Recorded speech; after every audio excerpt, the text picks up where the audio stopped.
पकरो मुझ ऊपरे सुख निधि सहजानंद गुण तमारा गाववा बुद्धि आप जो सुख कंद गुण तमारा गाववा बुद्धि आप जो सुख कंद।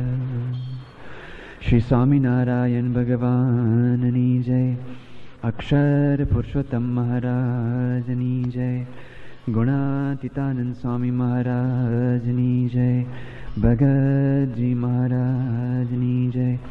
शास्त्री जी महाराजनी जय। योगी जी महाराजनी जय। गुरु हरि प्रमुख स्वामी महाराजनी जय। दिल्ली अक्षरधाम महोत्सवनी जय जय जय। બંધુ એટલે સંબંધી, આપણા સગાવાલા, આપણી નાત, આપણી જાત, આપણો સમાજ, અને આપણે બંધુથી એને ઓળખીએ છીએ. તો જ્યારે સ્વામીશ્રી આપણા બંધુ બન્યા છે તો એ કઈ નાત, કઈ જાત, શું સંબંધ? સ્વામીશ્રી આપણા સંબંધી બન્યા છે, પણ કંઈક કોમન ફેક્ટર હોવું છે ને, કે ચાલો બધા જ અમે કડવા પાટીલ સમાજ, અથવા તો લુહાણા સમાજ, અથવા તો સોની મહાજન સમાજ, અથવા તો કોઈ ગામના સમાજ, 6 ગામના, 5 ગામના, 27 ગામના, કંઈક કોમન ફેક્ટર હોય ત્યારે બધા ભેગા થાય, એને સમાજ કહેવાય. સ્વામીશ્રીનો સમાજ શું? સ્વામીશ્રીનો કેવો નાતો? એવું કઈ વસ્તુ છે કે સ્વામીશ્રી આ બધા જ હરિભક્તોને, સંતોને પોતાના સંબંધી માની શકે છે? સ્વામી કહે છે કે તો બ્રહ્મ હમારી જાત. આ બધા તો દૈહિક સંબંધો છે, દૈની નાત જાત છે. સ્વામી કહે છે કે અમારી જાત તો બ્રહ્મ છે. પણ સ્વામી બાપા જેમ પોતે દેહથી પર વર્તે છે, એમ બીજાને પણ દેહરૂપ નહીં પણ આત્મરૂપ દેખે છે. જે વ્યક્તિ પોતા માટે પણ દેહથી પર થઈ શકે છે, એ બીજા માટે પણ દેહથી પર થઈ શકે છે. એટલે કે એના કોઈક પછી દૈહિક સંબંધ રહેતા નથી, આત્મિક સંબંધ પછી સંધાય છે. સ્વામી કહે છે કે આ બધા જ ભક્તો એ મારી જાત છે. ભક્તોની જાત જેવી બીજી કોઈ જાત નથી. મહારાજે પણ કીધું કે જે સાચા વૈષ્ણવ ભક્ત છે એ જ અમારા ખરા સગાવાલા છે, એની જ અમારી નાત છે. અંતનું 21મી વચનામૃત. સ્વામીશ્રી આ સંબંધથી આપણે બધાને સંબંધી માને છે. આ ભગવાનના ભક્તો છે, યોગી બાપાના સંબંધમાં આવ્યા છે. એવા સંબંધના મહિમાથી આપણે બધાને જોવે છે. સાંઈ બાપાને આપણા માટે કેટલો બધો આદર જાગે છે, કેટલો બધો ભાવ જાગે છે. મહારાજ કહે છે કે અમારામાં મોટા મોટો ગુણ શું? કે અમે ભક્તોના પણ ભક્ત બન્યા છે. એમ સ્વામી કહે છે કે તમે જો ખરા ભક્ત છો, મહારાજને તમે આશ્રિત છો, યોગીજી માનો તમે આશ્રય લીધો છે, તો હું પણ તમારો ભક્ત, હું પણ તમારો મહિમા સમજું છું. એટલે સ્વામીશ્રી આદર અવારનવાર જુદી જુદી રીતે પ્રગટ કરતા હોય છે. ક્યારેક સ્થૂળ રીતે પણ આપણે જોવા મળે છે. સ્વામીશ્રીએ કેટલી વાર સંતો હરિભક્તોને પગે લાગ્યા છે. સંબંધનો મહિમા. જ્યારે મહંત સ્વામી અને 6 સંતોનું મંડળ 86ની સાલમાં દેશ વિદેશથી બધું સંશોધન યાત્રામાં જઈને પાછા આવ્યા, અને એ તો આપણું અક્ષરધામ જે નવું સંકુલ થતું હતું એની સંશોધન યાત્રા હતી. જ્યારે પાછા બોચાસન બાપાને પહેલી વાર મળે છે ત્યારે સ્વામીશ્રી બધાને પગે લાગી, નીચે નમીને પગે લાગ્યા, અને બાપાએ આવું આયોજન કર્યું કે સભામાં બધા હાજર રહેજો, મારે બધાનું સન્માન કરવું છે હાર તોરાથી. આવા ગુરુ હોય અને પોતાના શિષ્યને આવી રીતે પગે લાગે. ગઈકાલે આપણે વાત કરી, પિતાના લક્ષ્મણ વાત કરી હતી કે બાપ કરતા બેટા સવાયા. હકીકતમાં તો પિતાનો જ મહિમા છે. અને સ્વામી બાપામાં તો એવું જોવા મળે છે, એ તો ખાલી ઉપરથી બતાવે છે, બાકી એમનામાં જે સબ હુનર ત્યારે હાથ આપણે જે વાત કરી છે, દરેક શાસ્ત્રમાં દરેક રીતે, પાકશાસ્ત્ર હોય કે પછી કંઈ કલા હોય કે પછી કંઈ વક્તૃત્વ હોય, કોઈ પણ દ્રષ્ટિએ સ્વામીશ્રી તો અમારા બધા જ કરતાં ઘણા આગળ છે. પણ એમની એક આદરની રીત બીજાને આગળ કરવા. એટલે જે પણ કદાચ કંઈ સંતોનો મહિમા તમે જાણતા હશો, એ અમારો કંઈ મહિમા નથી. એ તો સ્વામીશ્રીએ કૃપા કરીને ચુંદડી ઓઢાડી છે. બાકી તો ટકાના 63 પણ અમારો ના ભાવ કોઈ પૂછે. સ્વામીનો જ મહિમા છે, પિતાનો જ મહિમા છે, સ્વામી બાપાનો આ એક સંબંધનો મહિમા છે. એટલે સ્વામીશ્રી નીચે નમીને પણ પગે લાગી શકે છે. 88ની સાલમાં સ્વામીશ્રી એલ્ડોરેટમાં ડૉક્ટર સ્વામીને દંડવત કરેલા, ડૉક્ટર સ્વામીને. 2000ની સાલમાં સ્વામી બાપા જ્યારે ત્યાં ન્યૂઝીલેન્ડ ને ઓસ્ટ્રેલિયા ગયા હતા, ફાર ઇસ્ટના દેશોમાં, એ વખતે ઓકલેન્ડમાં બહુ મોટું ભવ્ય હિન્દુ મંદિરનું આપણે સ્વામી મંદિરનું ની પ્રતિષ્ઠા થઈ હતી. આખા ઓસ્ટ્રેલ એશિયામાં એવું કહેવાય છે કે આવું સુંદર અને આવું મોટું હિન્દુ મંદિર ક્યાંય નથી. આખા ન્યૂઝીલેન્ડમાં, ફીજીમાં, ઓસ્ટ્રેલિયામાં એટલું સુંદર આખું મંદિર ત્યાં થયું છે. અહીંયા આપણે જે મોટા મોટા સંસ્કાર ધામો થાય છે, અમદાવાદમાં આપણે જે જોયા સેટેલાઇટ વિસ્તારમાં અને ઘાટકોપર ને બધે બાપુનગર, એવું સુંદર મોટું ત્યાં હિન્દુ મંદિર થયું. એનો પ્રસાદ પ્રવેશ વિધિ હતો. સ્વામીશ્રી બહુ જ મોડી રાત્રે સિડની પધારેલા અને મુહૂર્ત બીજા દિવસનું હતું ઓકલેન્ડમાં. સ્વામીજીથી જઈ શકાયું નહીં એટલે સ્વામીશ્રીએ સંતોને મોકલ્યા. એમાં વિવેકજીવન સ્વામી, અક્ષરેશ સ્વામી અને આનંદ મુનિ સ્વામી હતા. 3 સંતો ત્યાં ઓકલેન્ડ ન્યૂઝીલેન્ડમાં આવ્યું. સ્વામી બાપા સિડની હતા ઓસ્ટ્રેલિયામાં. 2 જુદા ટાપુ જ છે. આ 3-4 સંતો ત્યાં એ વિધિ બધું પતાવીને પાછા બાપાને જ્યારે મળે છે સિડની, બાપા તો પાછા જવાના જ હતા, પણ આ સંતોને જોઈને સંતોએ રિપોર્ટ આપ્યો બપોરે જમતા કે બાપા ત્યાં વિધિ બહુ સરસ થઈ ગયો, બધા બહુ રાજી છે, આપ ના આવ્યાનું ચલો કંઈ જરાય પણ કંઈ રંચ નથી, આપણે ફરી જવાના જ છો. સ્વામી બાપા દરેક આ 3 સંતોને નીચે નમીન પગે લાગે, ચરણ સ્પર્શ કર્યો. બાપા કે તમે તીર્થ કરીને આવ્યા ને, તમને પગે તો લાગવું જ પડે. એમ આવા નાના સંતોને પણ સ્વામીશ્રી પ્રેમથી પગે લાગી શકે છે. 87ની સાલમાં દુષ્કાળ વખતે સ્વામીશ્રીએ સર્વમંગલ સ્વામી પર પત્ર લખેલો. સર્વમંગલ સ્વામીનો રિપોર્ટ બધું સાંભળ્યો હશે કે આ દુષ્કાળગ્રસ્ત વિસ્તારમાં સંતો કેવી રીતે કેવા ભેડામાં હરિભક્તોના ઢોળની સેવા કરે છે.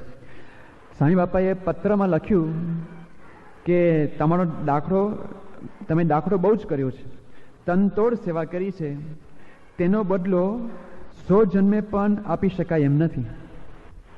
સ્વામીશ્રી આવા એક મહિમાની દ્રષ્ટિથી સંતોને જોવે છે. અને આ તો સંતોની વાત છે, પણ ક્યારેક સ્વામી કાર્યકરો હરિભક્તોની પણ એટલી જ વાત પોતે કરતા હોય છે. હરિભક્તોને પગે લાગી શકે છે. સ્વામી બાપા જ્યારે મુંબઈમાં હતા, નીચે ત્યાં ઠાકોરજી આગળ એક યુવક પૂજા કરતા હતા. નામ હતું પ્રવીણભાઈ, અંટોલીના જ હતા. સ્વામી બાપાએ જોયું કે પોતે પૂજા કરી રહ્યા છે, તો સ્વામી બાપા નીચે નમી અને એ યુવકનો ચરણ સ્પર્શ કર્યો. એ પ્રવીણભાઈ પછી આગળ જતા પોતે સાધુ થયા. એમનું નામ છે અક્ષરચરણ સ્વામી અને સારંગપુરમાં ગુરુજી પદે પોતે બિરાજે છે. આવા યુવકને પણ બાપા નીચે નમીને ચરણ સ્પર્શ કરી શકે છે. આત્મસ્વરૂપ સ્વામી પણ એમની સ્મૃતિ કરે છે કે જ્યારે બોમ્બેમાં હતા અને બાપાને ખબર પડી કે તમે યોગી બાપાનો ધબ્બો ખાધેલો, તો બાપાએ આત્મસ્વરૂપ સ્વામીને યુવકમાં પગે લાગેલા. આનંદ સ્વામી પણ પોતાનો પ્રસંગ કહે છે કે 73ની સાલમાં લોકો જે યુવકમાં જ હતા. આનંદ સ્વામી હતા, નારાયણ મુનિ સ્વામી હતા, યજ્ઞચરણ સ્વામી હતા, શ્વેત વૈકુંઠ સ્વામી હતા. આ બધા સંતો બાપા સાથે વિચરણમાં હતા. અને પછી આ સૌરાષ્ટ્રની તીર્થયાત્રા પર કરતા હતા, સોરઠની, એમાં પીપલાણાની બાજુ આવ્યા. તો સ્વામી બાપા એક ગામથી કંઈક પીપલાના ગાડીમાં આવ્યા અને આ 3-4 યુવકો જુવાન છોકરા હોય તો ચાલીને આવ્યામાં કઈ મોટી વાત છે, પણ લોકો ચાલીને આવ્યા ને બાપાને એટલો તો મહિમા કહો, તમે ચાલીને આવ્યા, તીર્થનું ફળ તમને મળ્યું. એમ કરીને સ્વામી બાપા આ 4 યુવકોને પગે લાગે છે. 17-18 વર્ષના જુવાનિયા છોકરાઓ, પણ સ્વામી બાપા એમને પણ પગે લાગી શકે છે. બાપા મુંબઈમાં હતા, દિલ્હી હતા, અને આપણા ઘડિયા સાહેબ એમના ઘરે બાપા ત્યાં પધરામણી કરવા માટે ગયા હતા. ત્યાં ઘર મંદિરમાં બાપા એકદમ ભાવથી દર્શન કરે છે. પછી બાપા નીકળતા હતા ને એમાં કોઈ બોલ્યું કે સ્વામી આ ઘડિયાનું બેડરૂમ. બાપા કે એમ બાપા સહેજ પાછા વળ્યા, અંદર ગયા અને બેડને પગે લાગ્યા. હરિભક્તના બેડને પણ બાપાને પગે લાગ્યો. ઘડિયા સાહેબનો બેડરૂમ છે એમ કહીને સ્વામી બાપા આવી રીતે અનેક વાર વ્યક્ત કરે છે. બાપા ત્યાં ભગવાન સ્વામી દિશુતાબ્દી મહોત્સવ થયો, સ્વયંસેવકોની સભામાં પણ બાપાએ પોતાનો આભાર વ્યક્ત કરતા કેવું બોલ્યા કે તમને કરોડો કરોડો દંડવત કરીએ તો પણ ઓછા છે. દંડવત નહીં, કરોડો કરોડો દંડવત તો પણ ઓછા છે. એવું સ્વામી બાપા ત્યાં 94માં ક્યારેક અધિવેશન થયું ત્યારે પણ બાપા બોલેલા કે તમે બધા જ અષ્ટાંગ યોગ સિદ્ધ કર્યો છે, એનાથી પણ તમે વિશેષ છો, તમને આમ શું કરીએ એવું થાય, દંડવત કરતાં પણ આપણે ઓછું લાગે. એ બાપાએ ત્યાં ભાવના વ્યક્ત કરેલી. ફક્ત ભાવના નહીં પણ સ્વામી બાપા આવું ક્યારેક એવા પ્રસંગોચિત પોતાના ઉદ્ગારોમાં અથવા તો પોતે વર્તમાં પણ એ બતાવે છે કેટલો મહિમા છે સ્વામી બાપાને. અમરલાલ કાકા આપણે જાણીએ છીએ, અમરલાલ કાકા કલ્યાણ યોજનાવાળા આપણા બહુ જ ચુસ્ત હરિભક્ત, વર્ષોથી એમને સેવા કરેલી. ગામો ગામ પોતે દાળનો પડો ધર્માદો પણ ભેગા કરતા હતા. હવે જ્યારે પોતે બીમાર પડ્યા, આપણે જે વિદ્યાનગરમાં છાત્રાલયનું જે બાંધકામ છે એમાં પણ અમરલાલ કાકાની બહુ મોટી જમીનનો ત્યાં ભાગ છે. એ અડધી જમીન આપવાના હતા, સ્વામી બાપાએ અડધીની આખી જમીન આપી દો, અને આખી જમીન બાપાએ ત્યાંથી લઈ લીધી હતી. અને એપીસીનું પણ જે સાઇટ છે ત્યારે એમના જમીન ઉપર પણ એમનો ભાગ છે. અમરલાલ કાકા જ્યારે બીમાર પડ્યા ત્યારે આપણે ચંદુ ભગત વિદ્યાનગરવાળા એ બાપા પાસે લાવ્યા અને સમાચાર આપ્યા કે બાપા જો બીમાર પડી ગયા છે, હવે કંઈ શરીર બહુ સારું રહેતું નથી. એટલે ગમ્મતમાં આ ચંદુ ભગત બાપાને કે બાપા જો અંબાલાલ કાકા 80 વર્ષ સુધી જીવે ને તો આપણી દાળની તુલા એમની કરીએ. દાળની બધી ઉઘરાણી બહુ કરે ને, ઠેર ઠેર ગામડામાં ચડોતરમાં આખા સંસ્થાને દાળ પૂરું પાડે. અંબાલાલ કાકા બહુ ઉત્સાહ એના માટે. તો ચંદુ ભગત કે જો અંબાલાલ કાકા તમે 80 વર્ષ સુધી જીવાડો તો આપણી દાળ તુલા કરીએ. સોના તુલા, પ્લેટિનમ તુલા થાય ને, અંબાલાલ કાકાની દાળ તુલા. બાપા શું બોલે છે કે એમને એટલી બધી સેવા કરી છે કે હીરા માણેકથી તુલા કરે ને તો પણ ઓછું છે. સાંઈ બાપાને એક હરિભક્તોએ સેવા કરવી એ સંસ્થાની હરિભક્તો માટે, તો હરિભક્તોનો કેવો મહિમા કે હીરા માણેકથી તોલા કરીએ તો પણ ઓછું છે, એવી જબરજસ્ત એમની નિષ્ઠા છે, સેવા છે. સ્વામી બાપા ત્યાં સારંગપુરમાં હતા એકવાર, અને એ વખતે શ્રીજી પ્રકાશ સ્વામી હરિભક્તના નવા ઉતારા માટે પેલા જે નવા ગાડાના કવર હોય, ઓછાડ હોય, એનું કાપડ લઈને સ્વામી બાપાને સેમ્પલ માટે બતાવવા માટે આવ્યા. આપણે જ્યારે ઉતારમાં જાય ત્યારે આપણે લાગે કે જેવું તેવું કંઈ કાપડ હશે, પણ સ્વામી બાપાને એક એક વસ્તુ પાસ થાય પછી જ એ હરિભક્તના ઉપયોગમાં પણ આવે. એટલે ઉતારા બધા વધ્યા હતા. લગભગ આ 90 સાલનો પ્રસંગ છે જ્યારે જન્મજયંતિ ત્યાં ઉજવાય ત્યારે.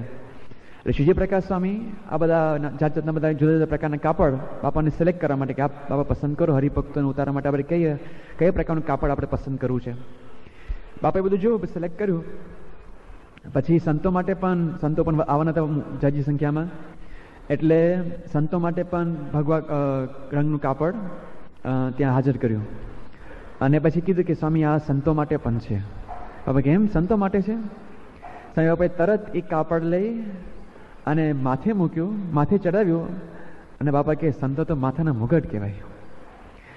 આવી રીતે આમ એકાંતમાં કંઈ જાહેર પ્રસંગ પણ નથી કે આમ ચાલો બતાવી દો કે તમારા માટે મને કેટલો આદર છે, એમ તમારી પાસે મારે કામ લેવાનું છે ને, આપેલું કે PR નથી, આપેલું કે હ્યુમન રિલેશન ખાલી દેખાવ નથી, પણ એકાંતમાં પણ સ્વામી બાપાએ નાની વસ્તુ ખાલી સંતો તો માથાના મુગટ કહેવાય. આવી રીતે સંતો માટે સ્વામી બાપાએ આદર પ્રગટ કર્યો. 2002ની સાલમાં સ્વામી બાપા ગોંડલ હતા. એ વખતે હ્યુસ્ટનથી ફોન આવ્યો મહંત સ્વામીનો. એ વખતે મહંત સ્વામી ત્યાં વિદેશની યાત્રામાં હતા, અને એ જ દિવસોમાં હ્યુસ્ટન મંદિરમાં સર્વપ્રથમ ગઢાયેલો પથ્થર મંદિર માટેનો ત્યાં આવેલો. એનું પૂજન વિધિસર બધા આખું સ્થાપના બધી થઈ, પ્રથમ કલામંડિત સ્તંભની. એમાં એ સમાચાર આપવા માટે દિવાળીના દિવસે જ મહંત સ્વામીએ બાપાને ફોન કર્યો. ગોંડલ હતા બાપા. પછી 3-4 સંતો જે પણ બાપા સાથે ત્યાં મહંત સ્વામી સાથે વિચરણમાં હતા, કમલનયન સ્વામી હતા, આત્મતૃપ્ત સ્વામી હતા, મંગલ સ્વામી હતા, બધા સાથે વાતો કરી ફોન ઉપર.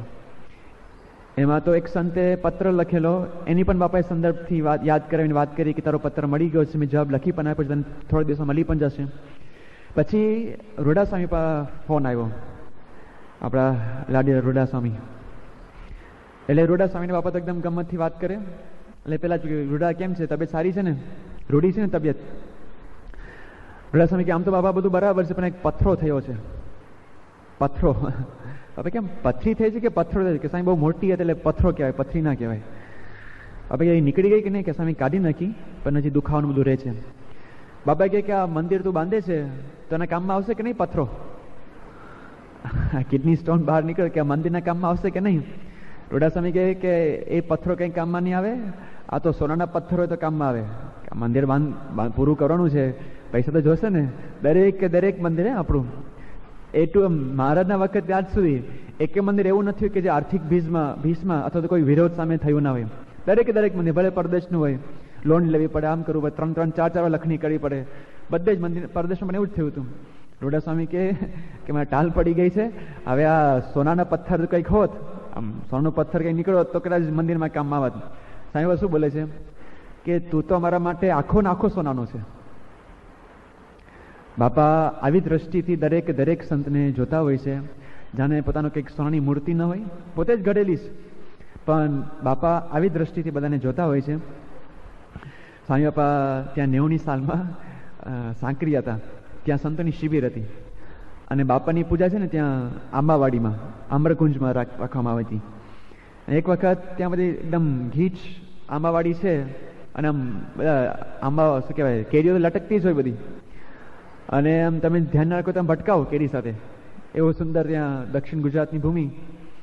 એકવાર એમાં પૂજામાં એક સંત ઉપર આપણા દર્શન કરતા હતા, બેઠા બેઠા કોઈના માથા ઉપર કેરી પડી, કાચી પીલી કંઈક કેરી હશે થોડીક તો પડી, આમ સેજ માથા વાગ્યું પણ ખરા. જનમંગલ સ્વામી આપણને વાત કરી કે સ્વામી આજે એક સંતને માથે કેરી પડી. પછી જનમંગલ સ્વામી બાપાને પૂછ્યું સામેથી કે બાપા તમારા માથે એવું કંઈ પડેલું? કાં તો સંતોના માથે કેરી પડે છે, તમારા માથે કંઈ પડેલું? તો એક બાજુમાં સંત બેઠા હતા, એ તો કટાક્ષ કર્યો કે આપણે બધા બાપાના માથે જ પડ્યા છે ને આપણે બધા. સંતો આપણે તો અમે તો સંપૂર્ણ બાપાના આશ્રય જ છે. અમારે ખાવાનું પીવાનું રહેવાનું કરવાનું નાના નાના ટૂથપેસ્ટથી માંડીને બધું જ A to Z જે પણ કે અમારું કંઈક પણ જે ગણાય છે બધું સ્વામી આપે છે. અમારો અભ્યાસ હોય, અમારી પરીક્ષા આપવા અમે ગયા તો જે 1000 રૂપિયાની ફી થઈ, ટ્રેનનો કોસ્ટ કેટલા 1000 રૂપિયાની ટ્રેનની ટિકિટ થાય, પણ સ્વામી આપે અમારે ક્યારેક પૈસો પણ આપવો પડે છે કે તેલના ભાવ કંઈ પૂછવું પડે છે? બધું સ્વામી બધું સંભાળે છે. તમે બધા હરિભક્તો દાન આપો છો પ્રેમથી ઠાકોરજીને, સ્વામી બાપાનો વહીવટ કરે છે, આ રીતે બધું અમારું પૂરું પડે છે. એટલે પેલા સંત કટાક્ષમાં બોલ્યા કે આપણે બધા સ્વામીના માથે જ પડ્યા છે ને. સ્વામી એકદમ ગંભીર થઈ ગયા, કંઈક પોતાથી અપરાધ થયો હોય ને એકદમ ગડગડા થઈ ગયા. હવે કે ના એવું કેમ કહેવાય કે બધા ભજન ભક્તિ સેવા કરે છે, બધા ભજન ભક્તિ સેવા તો કરે જ છે ને. બાપાને જરા એવું નથી થતું કે હું આ લોકો માટે આમ રાત દિવસ મારું શરીરનું સ્વાસ્થ્ય ગણકાર્યા વગર બધાનું પૂરું પાડું છું, એવું નહીં. બધા સેવા કરે છે, હું આમ હજી હું તો કંઈ નથી કરતો. બાપાને એવું જ રહ્યા કરે છે. ગઈકાલ આપણે પ્રસંગ કીધેલો પેલો એટલાન્ટાનો, શાંતમૂર્તિ સ્વામી બોલ્યા કે સંતો આવ્યું બધું શોભી ગયું. બાપા કે અમે તો સુતા અમને શું ખબર પડે? બાપા ફોટવા જતા હતા. બાપા કે અમને સુતા શું ખબર પડે?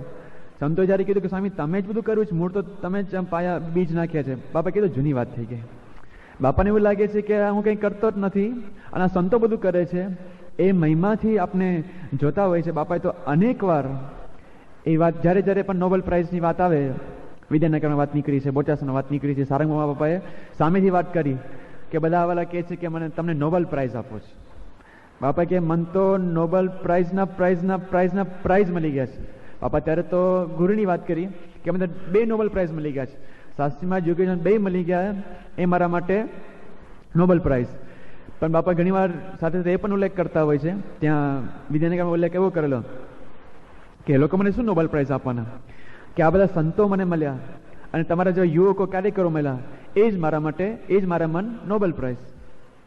હવે જેના માટે મોટા મોટા માણસો, મોટા મોટા રાજનેતાઓ આમ વલખા ખાતા ભરતા હોય કે આમ કે ક્યારે મળે, એના માટે કદાચ દેશનું પણ કદાચ જતું કરવું પડે. આપણે ઇતિહાસ જાણીએ છીએ, નહેરુનો આખો એક નોબેલ પ્રાઇઝ માટે દેશને પણ કેટલું ભોગવવું પડે. હજી આપણે ભોગવી રહ્યા છીએ 50 વર્ષ પછી પણ ના, શાંતિનું પારિતોષિક મને મળે, કંઈક આમ જે સર્વશ્રેષ્ઠ કદાચ કે ઇનામ કહેવાય, પારિતોષિક કહેવાય, એની સરખામણીમાં પણ સ્વામી બાપા એવું કહે છે કે આ સંતો હરિભક્ત યુવકો મને મળ્યા, એ જ મારે મન નોબેલ પ્રાઇઝ છે. બાપાને મનમાં આપણા બધા માટે કેવો આદર છે કેવું સ્થાન આપણે બધાએ ગ્રહણ કર્યું છે એમના અંતરમાં, એ આવા કેટલાક ઉદ્ગારોમાંથી આપણે ખ્યાલ આવે છે. સાંઈ બાપાને આવો સંબંધ છે, આપણા બંધુ પોતે બન્યા છે, પણ આવા સંબંધથી કે બધા આપણે મહારાજના યોગમાં આવ્યા છે, સત્સંગી થયા છે, તો એ રીતે આપણે સૌના સ્વામી બાપા સંબંધી બન્યા છે. કેટલા આપણે વાત કરી કે આપણે પણ સંબંધ જાણીએ છીએ, મારાપણું, પણ એ બહુ જ લિમિટેડ છે.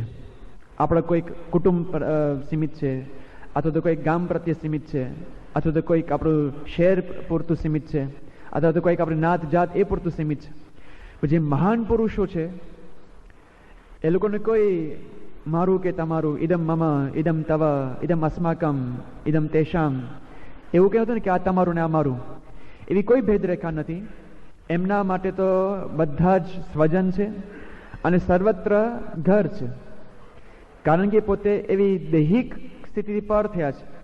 આજે આપણે દેહની વાત કરી, આ લોકના સંબંધથી બધા દેહના સંબંધથી બધા આ લોકના સંબંધ છે. જે પોતે આ દેહથી પર થઈ શકે છે, કદાચ અક્ષરની દ્રષ્ટિએ પહોંચી શકે છે, એના માટે તો સકલ સૃષ્ટિ પછી પોતાનું ઘર બની જાય છે ને, કારણ કે પોતે જ્યારે અક્ષરની દ્રષ્ટિ પામે, અક્ષર તો સર્વત્ર વ્યાપક છે, સ્વામી સ્વયં અક્ષર છે, તો એમના માટે તો બધું જ ઘર છે, સર્વત્ર ઘર છે. બાપા આજ સાલે માર્ચ મહિનામાં બોચાસન હતા, અને એવામાં હરીશભાઈ કોલોરામાં, આપણે જે વિશ્વવિહારી સ્વામી છે અક્ષરધામમાં, જે કોઠારી કહેવાય, એમના પૂર્વાશ્રમના ભાઈ, એ બાપાને મળવા આવે છે બોચાસન. હવે એમનો વર્ષનો ક્રમ, બાપાને જ્યારે મળે ને એક પ્રશ્ન પૂછવાનો જ, બાપા ઘરે આવશો ને, ઘરે આવશો ને, પૂછવાનું જ બાપાને એમ ફિક્સ. એટલે આ વખતે બાપાને પૂછ્યું કે કેમ છો બાપા, મજામાં ને? કે મજામાં. કે ઘરે આવવાનું છે ને તમારે? એટલે બાપા તો એમનો જે ફિક્સ આમ જવાબ આપતા હોય છે નોર્મલી, પણ આજે કંઈક જુદો જવાબ આપ્યો. બાપા કે તમારું ઘર ક્યાં? હવે આ હરીશભાઈ છે ને એ અમેરિકા રહે છે, ટેમ્પા, ફ્લોરિડા સ્ટેટમાં. એટલે હરીશભાઈ કે સ્વામી આપણે તો ટેમ્પા રહે છે ને અમેરિકામાં. બાપા શું જવાબ આપે છે કે અમારા માટે તો આખું અમેરિકા ઘર છે. પછી એકદમ પરભાવ આવી ગયા સ્વામી. પરભાવ સ્વામી શું બોલે છે? અમેરિકા નહીં, આખી દુનિયા, અનંત કોટી બ્રહ્માંડ અમારું ઘર છે. એક સાથે બાબા બોલી ગયા. આપણે બતાવે છે કે પોતે અક્ષર છે, એમના માટે તો આ બ્રહ્માંડ છે, એમના રૂવાડે અનંત કોટી બ્રહ્માંડો ફરતા હોય, તો પછી આપણું ઘર શું હિસાબમાં? છતાં પણ એ ઘર એ આપણું એમનું પોતાનું માને છે. એ હરિભક્તોના પોતાના ઘરમાં આવી રીતે એકદમ નજીકથી રહી શકે છે. ગઈકાલ પર પ્રસંગ જાણ્યો દુર્લભજીનો રાજકોટમાં. બાપા કે તું એ મારો છે અને તારું ઘર અમારું છે. આવા સંબંધથી બાપા કહે છે કે આવા જ્યારે પોતે વ્યાપક દ્રષ્ટિથી પામ્યા હોય, વ્યાપક દ્રષ્ટિને પામ્યા હોય, તો આપણા સામાન્ય ઘરને પણ પોતાનું ઘર માને છે. જેને અનંત કોટી બ્રહ્માંડ પણ નજરમાં ના હોતા હોય, એ પુરુષને આપણું પોતાનું, આપણું ઘર એ પોતાનું મનાય છે. સાંઈ બાપાને ખબર છે કે ઘર એવી વસ્તુ છે ને, એ બહુ જ આપણા જીવ સાથે જોડાયેલું છે. આગળ પણ વાત કરી હતી કે હરિભક્તો માટે એક ઘર બંધાઈ જાય એટલે અડધી જીત થઈ ગઈ. કારણ કે આખી જિંદગી જે પણ કંઈ કમાણી હોય એ ઘર માટે વાપરે, કે હવે આપણું કંઈક સ્થાન થઈ ગયું. અને ઘર એક વસ્તુ છે ને કે બધા જ ઘરના સભ્યો ત્યાં એકત્રિત થાય, એ પોતાનું મનાય કે અમારું એક સ્થાન છે. અને એની ફેમિલી એટમોસ્ફિયર કંઈક જુદું જ હોય છે ઘરમાં. એની આગળ છેલ્લા પર વાત કરવાની છે આ બંધુના અંતમાં, કે ઘરનું જે આખું વાતાવરણ છે કંઈક જુદું જ હોય છે. સાંઈ બાપા પણ આ જાણે છે, અને એટલા માટે આપણે જ જાણે એમના ઘરના સભ્યો હોય એમ માનીને આપણું ઘર પણ એ પોતાનું માને છે. સાંઈ બાપા આપણા ઘરમાં પણ કેટલો રસ લે છે, જાણે કે પોતાનું જ ઘર હોય એવી રીતે. ઘર આપણું બંધાયું ના હોય, હજી પ્લાન હોય, એના માટે પણ સાંઈ બાપા પ્લાન એમાં રસ લે કે તમારું ઘર ક્યાં બાંધવાનું છે, કઈ દિશામાં આવશે, એનું ઢાળ કેવો રાખશો, કૂવો ક્યાં તમારે બાંધવાનો છે, એ પણ સ્વામી રસ લે. એને પૂજન વિધિમાં પણ રસ લે કે હવે એનું ખાતમુહૂર્ત ત્યાં ક્યાં કરશું, એનો પ્રસાદ પ્રવેશ ક્યારે છે, એનું મુહૂર્ત બધું જોઈ આપે. ઘરમાં પછી તમે પ્રવેશ કરવા માટે શ્રીફળ પણ આપે. દરેક સ્ટેજમાં બાંધકામથી માંડીને છેટ કદાચ વેચવાનું થાય ત્યાં સુધી બાપા એમાં રસ લે. એવા પણ કેટલાક પ્રસંગો છે સ્વામી બાપા જાણે આપણું ઘર પોતાનું જ હોય એવી રીતે રસ લે. 2004ની સાલમાં જ સ્વામી બાપા અહીંયા મુંબઈ હતા જાન્યુઆરીમાં, જોડી પર્વ પછી. એમાં એકવાર સાંજે બાપા 5:30 વાગે નાઈને પરવાડે અને બેઠા, અને અચાનક બાપાએ ડીસી સ્વામીને બોલાવ્યા, ધર્મચરણ સ્વામીને, અને કીધું કે પેલા સાહેબને આપણે પેલું કંઈક વિધિ કરવાથી ક્યાં ગયા સાહેબ? અરવિંદભાઈ સાહેબ આપણા નૈરોબીના ચુસ્ત હરિભક્ત, આપણા જે ભક્તિનંદન સ્વામી છે અને નિરંજન મુક્ત સ્વામી, એમના પૂર્વાશ્રમના ભાઈ. હવે એમના નવા ઘર માટે એમનું ઈંટનું પૂજન કરવાનું હતું, પેલા વાસ્તુ પૂજન. એટલે એમને બાપાને કહી રાખ્યું હતું કે બાપા આપણે આજે વિધિ કરાવશું. બાપા કે ભલે, પણ અરવિંદભાઈ કંઈ દેખાય નહીં, ખબર નહીં કંઈક મોડા પડે છે, શું થયું હશે? એટલે બાપાએ ડિસિઝન કીધું કે પેલા અરવિંદભાઈ સાહેબ આવવાના તને કેમ શું થયું, કે ઈંટ બધી આવી ગઈ કે નહીં, અને કે પૂજન વિધિ કોણ કરાવશે? પૂજાપો આવી ગયો, થાળી આવી ગઈ? બાપા એક એક વસ્તુ બધી ગણાવી. ડિસિઝન કે હું તપાસ કરું છું. ડીસી સ્વામી બધી ઈંટ ને બધું વ્યવસ્થા બધી ભેગી કરી નાખી, પૂજાપો પણ આવી ગયો. ત્યાં સંતે પણ બોલાવી દીધા, વિદ્યાવત્સલ સ્વામી એ હાજર પણ થઈ ગયા પૂજન વિધિ માટે. બધા સંતોને થયું કે બધી વ્યવસ્થા તૈયાર થઈ ગઈ છે, હવે અરવિંદભાઈ આવે એટલે વાત, પૂજા આપણે શરૂ કરશું. બાપાને કોણ જાણે કેમ ઉતાવળ હશે કે શું, બાપાએ કે ચાલો આપણે વિધિ શરૂ કરીએ. બીજું કોઈ જ નહીં, આ બાજુ બાપાએ કોઠારી સ્વામીને બોલાવી લીધા, એક બાજુ કોઠારી સ્વામી એક બાજુ બાપા, અને વિદ્યાવત્સલ સ્વામી પૂજન વિધિ શરૂ કર્યું. આખો વિધિ પૂરો થઈ ગયો, કળશ પૂજન સહિત. પછી ત્યાં ચોકીમાં બાપાએ ત્યાં કળશ પણ રાખ્યો, ઈટ પણ પૂજન લીજે, પૂજાયેલી જે ઈટ હતી એ પણ ત્યાં રાખી. બાપા રાહ છે કે અરવિંદભાઈ ક્યારે આવે છે, ક્યારે આવશે. હવે પછી પત્ર લેખન કરતા થઈ ગયા. ત્યાર પછી સભામાં જવાનું પણ મોડું થતું હતું. અરવિંદભાઈ આવ્યા અને બે દીકરા સાથે. સંતોએ વાત કરી કે બાપાએ તમારી બહુ રાહ જોઈ, તમારી વતી તમારા પૂજન વિધિ પણ થઈ ગઈ. બાપા એ વખતે અરવિંદભાઈને કહે છે કે અમે તમારા યજમાન બન્યા. જાણે પોતાનું જ ઘર હોય અને પોતાના નવા ઘર માટે કેવો ઉત્સાહ હોય કે ચલો હું વિધિ કરાવું. બાપા એટલે એમાં વચ્ચે તો પેલા વિદ્યાવત્સલ સ્વામી થોડીક ઉતાવળ કરતા હતા કે બાપાને સભામાં જવાનું હતું. બાપા એમને પણ કીધું કે શાંતિ રાખ, શાંતિથી આપણે પૂજન વિધિ કરવી છે. પછી તો અરવિંદભાઈ સાહેબ આવ્યા, પછી એમને સમજાવ્યું કે આવી તમે પૂજન વિધિ કરી છે, ક્યાં તમારે આ કઈ દિશામાં ખાતમુહૂર્ત કરવું, કઈ રીતે આખું બાંધકામ કરવું, એની વિગતે વાત સમજાવી. પછી બાપા ત્યાંથી સભામાં જવા માટે નીકળ્યા. જાણે પોતાનું જ ઘર હોય એવી જ બાપા પોતે ત્યાં વર્ત્યા. કદાચ તો નવું ઘર બાંધવું હોય ત્યારે આપણે આવું થાય, કદાચ નવું ઘર જૂનું ઘર કંઈક લેવાનું હોય ત્યારે પણ બાપા એટલો જ રસ લે. બહુ જૂનો પ્રસંગ છે, લગભગ 70 કે 80ના દાયકાનો પ્રસંગ હશે. બાપા રાજકોટમાં હતા, એમાં સુરેન્દ્રસિંહ સાથે વાત નીકળી. અને સુરેન્દ્રસિંહ કે બાપા મારે એક નવું ઘર મારે લેવું છે, મેં જોઈ રાખ્યું. બાપા કે ક્યાં છે? કે અહીંયા સામે જ છે. એટલે બાપુએ વાત કરી કે બાપા આ જગ્યાએ ઘર છે, કંઈક એડ્રેસ આપ્યું. એટલે બાપાને કીધું કે આપ પધારો, દ્રષ્ટિ કરો તો મને ખબર પડે કે લેવું કે નહીં. બાપાએ પૂછ્યું કે કેટલા શું ભાવ છે? ભાવ કીધો. બાપા કે અત્યારે તો કંઈ નહીં મેળ પડે, અત્યારે સભાનું બધું આયોજન ચાલે છે, બધું કંઈક મેળ પડશે જઈ આવશું કંઈક. બાપાએ મનમાં રાખેલું કે સુરેન્દ્રસિંહને નવું ઘર લેવું છે, એ આપણે જોવા જવાનું છે. અને અચાનક કંઈક રસ્તામાં આવ્યું કે ના આવ્યું, બાપા ત્યાં સ્પેશિયલી સુરેન્દ્રસિંહ સાથે નહોતા, પાછા હાજર નહોતા, છતાં પણ બાપા એ પેલા ઘરમાં જાય છે જે એડ્રેસ આપેલું એ. બાપાને યાદ હતું, એડ્રેસ પણ યાદ રહ્યું કે આ ઘર સુરેન્દ્રસિંહને લેવું છે. હવે એ જગ્યાએ તો પેલા ઘર માલિક રહેતા હતા જ, છતાં પણ બાપા અંદર ઘૂસી ગયા સીધા ડાયરેક્ટ. અને પેલા ઘર માલિકને કહે છે કે તમારું ઘર અમે જોવા માટે આવ્યા છે, અમારા ભગત એક છે એના ઘર તમારું લેવું છે, તો અમે થોડુંક કામ જોઈ લે. બાપાએ એક રૂમમાં પગલા કર્યા. હજી હરિભક્તો રહેવા આવ્યા જ નથી, જોવા માટે આવ્યા કે આ સુરેન્દ્રસિંહ લેવા જેવું છે કે નહીં. ઉપર નીચે બધે આખું ઘર ફર્યા, બધી લાઇટો જોઈ, પંખા જોયા, ફર્નિચર છે, પૂછ્યું કે ફર્નિચર સાથે વેચવાનું છે કે એકલું વેચવાનું છે. બધા દિવાલ કંઈ ક્રેક નથી પડી, એટલું છે ડંકી. આગળ ચોકમાં ડંકી હતી, બાપા ડંકી પણ હાથ ફેર્યો કે પાણી આવે છે કે નહીં, ટાંકી કેટલી છે, બધું પૂછ્યું. અને પછી જ્યારે સુરેન્દ્રસિંહને સાંજે કંઈ સભા મળ્યા, બાપા દૂરથી બોલાવ્યા કે બાપુ તમારું ઘર જોઈ લીધું, બરાબર છે, ભાવ પણ બરાબર છે, લઈ લેજો. એમ કરીને એક હરિભક્તનું નવું ઘર લેવું કે ના લેવું, એના માટે બાપાએ આટલો રસ એમને લીધો. ક્યારેક વેચવાનો વાર આવે તો પણ બાપા સામેથી એમાં પણ રસ લેતા હોય છે. બાપા 98ની સાલમાં ત્યાં વેસ્ટચેસ્ટરમાં વિશ્રામ વિલા એમને કરેલી. એટલે જે હૃદયના બાયપાસ પછી બાપા જે ત્યાં ભરતભાઈના ઘરે રહ્યા 3 મહિના. હવે આવું પ્રસાદીનું ઘર, એનો પણ આખો ઇતિહાસ છે કે કેવી રીતે આખું ઘર એ ભરતભાઈ લીધું. બાપાએ તો એમની તો ઈચ્છા જ નથી, પણ મને લાગે 94ની સાલમાં બાપા ત્યાંથી પસાર થતા હતા, ત્યાં બાપાએ પુષ્પવૃષ્ટિ કરેલી. અને બાપાએ કીધેલું ભરતભાઈને કે અમારે તમારા ઘરે રહેવા આવવું છે. 94ની સાલમાં. એની પહેલાંનો પણ પ્રસંગ, એના પછીનો પ્રસંગ છે. બાબા જ્યારે 98માં પરદેશ જવાના હતા, એ પહેલાં ઠાકોર કાકા આપણા જૂના કાઉન્સિલ વિભાગના બહુ જ આજીવન સેવક, એ બાબા સાથે આવવાના હતા પરદેશમાં. સીસી ન્યુયોર્કના એમના ભાઈનું ઘર છે ને ભરતભાઈનું, ત્યાં વેસ્ટર્સમાં આપણે મળશું, ત્યાં હું રહેવાનું છું. બાપાએ અગાઉથી નક્કી, અંતર્યામી અગાઉથી નક્કી કરી રાખેલું. ઠાકોર કાકાને મેં કીધું કે હું વેસ્ટેસ્ટર ત્યાં રહેવાનો છું, ત્યાં આપણે મળશું. એ વખતે કોઈ અનસાર જ નહીં કે બાપાનો બાયપાસ થશે. એન્જિયોપ્લાસ્ટીની પણ કંઈ ચિહ્નો નહોતા, પણ બાપાએ અગાઉથી ત્યાં નક્કી કરી રાખ્યું છે કે મારે અહીંયા રહેવું છે, હરિભક્તોના ભાવ પૂરા કરવા છે. 3 મહિના સુધી બાપા ત્યાં એ ઘરમાં રહ્યા. રોજ વોકિંગ કરે, પૂજા કરે, સભા કરે, હરિભક્તો ત્યાં ઉત્સવો કર્યા, હિંડોળા ઉત્સવ કર્યા, ત્યાં કીર્તન આરાધના થઈ, અનેક સ્મૃતિ ત્યાં એમના ફાધરને આપી, પેલા યોગીને આપી, કેટલા બધા હરિભક્તોની મિટિંગો થઈ. શિકાગો મંદિરનો જે શિલાન્યાસ વિધિ પણ બાપાએ ત્યાં કર્યો, કેટલા ત્યાં વિડીયો દ્વારા પણ દર્શન આશીર્વાદ આપ્યા, અનેક સ્મૃતિઓ ત્યાં આપી.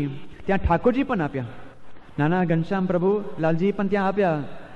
અને પછી બાપા જ્યારે નીકળે છે ત્યારે બાપાએ કહેતા ગયા કે આ ઘર વેચી નાખજો. પેલા હરિભક્તનું તો મન માને જ નહીં, પણ 2 જણા અને દાદા ને નાનું છોકરું, તો એ લોકો કે આટલું મોટું ઘર એ લોકોને આમ પોસાયું જ નહોતું, પણ બાપાએ ખાસ બળ જબડી કરીને એ લોકો પાસે બનાવડાવ્યું ઘર. અમને ખબર હતી કે મારે અહીંયા આવીને સંતો સાથે રહેવાનું છે, પણ હવે સંતો નીકળી ગયા, સ્વામી નીકળી ગયા, બાપાનું કામ પૂરું થઈ ગયું. બાપાએ પત્રો, બાપા જ્યારે નાયરોબી પધારેલા ત્યારે એમની છોકરીનો પત્ર આવ્યો હતો, અને બાપાને ખાસ વિનંતી કરી, બાપા કે તમારે અમે જ્યાં જે પણ કંઈ રૂમમાં જાય છે, તમે દરેક જગ્યાએ તમારી સ્મૃતિ થાય છે. તો આપે વિનંતી કરી, આપે કીધું કે વેચી નાખું, પણ હવે કેવી રીતે વેચાય? બાપા કે સ્મૃતિ એ આપણે સાથે લઈને જવું છે, તમને ઠાકોરજી આપ્યા છે, એ જ પ્રસાદીના છે, તમે જે ઘરમાં જશો એ પ્રસાદનું ઘર આખું થઈ જશે, પણ ઘર તમને પોસાય નથી, તમે ઘર વેચી નાખો. બાપાએ એક હરિભક્તોનું ઘર વેચવા માટે પણ એટલો જ રસ લીધો કે હવે તમને ઘર પોસાય એમ નથી, એ પણ તમે વેચી નાખો. કદાચ ઘરમાં તો આપણે આવી જાય, ઘરમાં આપણે રહીએ પણ ખરા, પણ ક્યારેક ઘરમાં જ્યારે પ્રશ્ન થાય ત્યારે પણ બાપા એટલો જ રસ લેતા હોય, કારણ કે કદાચ ઘર બાંધ્યા પછી પણ ભાંગી જતું હોય, અંદરથી ભાંગી જાય ને, સંબંધો ભાંગી જાય, અંતરમાં દિવાલ તો હોય પણ હૃદય વચ્ચે દિવાલ પડી જાય, એમાં પણ જાણે સાંઈ બાપા પોતાનું જ ઘર હોય એમ માનીને આપણા ઘરમાં રસ લેતા હોય છે. આવા તો અઢળક પ્રસંગો છે કે હરિભક્તોના ઘરના જે ઝઘડાઓ એના સમાધાન બાપાએ બહુ જ ધીરજથી, શ્રદ્ધાથી આપ્યો હોય.